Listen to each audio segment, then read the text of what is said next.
గణేశుని పూజ అంటే ప్రకృతి ఆరాధనే కదా. ప్రకృతిలో సృష్టి, స్థితి, లయలనే 3 స్థితులు కనిపిస్తాయి.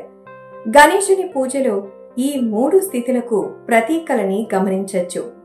ఈ భూమిని సూచించేందుకు మట్టి ప్రతిమను, జీవాన్ని సూచించేందుకు పత్రిని, ఆకాశాన్ని సూచించేందుకు పాలవెల్లిని ఉంచి ఆ ఆరాధనకి ఓ పరిపూర్ణతని ఇస్తాం.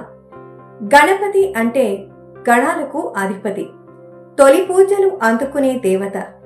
మరి ఆ గణపతిని పూజించడం అంటే ముక్కోటి దేవతలను పూజించడమే కదా. ఆ దేవతలందరికీ సూచనగా పాలవెల్లిని నిలబెడుతున్నామనుకోవచ్చు. అలా పాలవెల్లిని సమస్త దేవతలకు ప్రతీకగా భావించొచ్చు. ఇక పాలవెల్లి అంటే పాల పొంతే అని తేలిపోయింది. మరి అందులోని నక్షత్రాలు ఏవి? అందుకే వెలగపండుని కడతాం.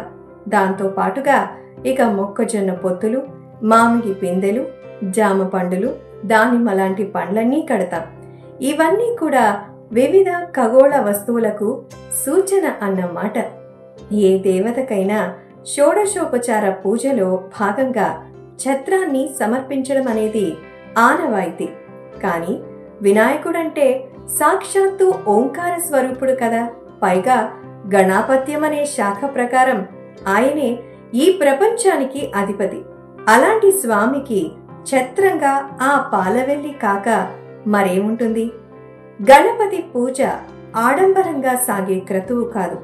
మనకి అందుబాటులో ఉన్నటువంటి వస్తువులతో భగవంతుణ్ణి కొలుచుకునే సందర్భం.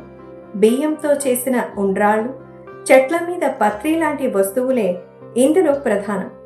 ఏదీ లేకపోతే మట్టి ప్రతిమను చేసి పైన పాలవెల్లిని వేలాడదీసి గరికతో పూజ చేస్తే చాలు. పండగ అంగరంగ వైభవంగా సాగిపోయినట్లే.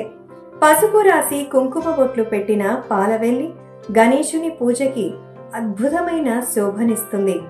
ఇక అవిఘ్నమస్తు.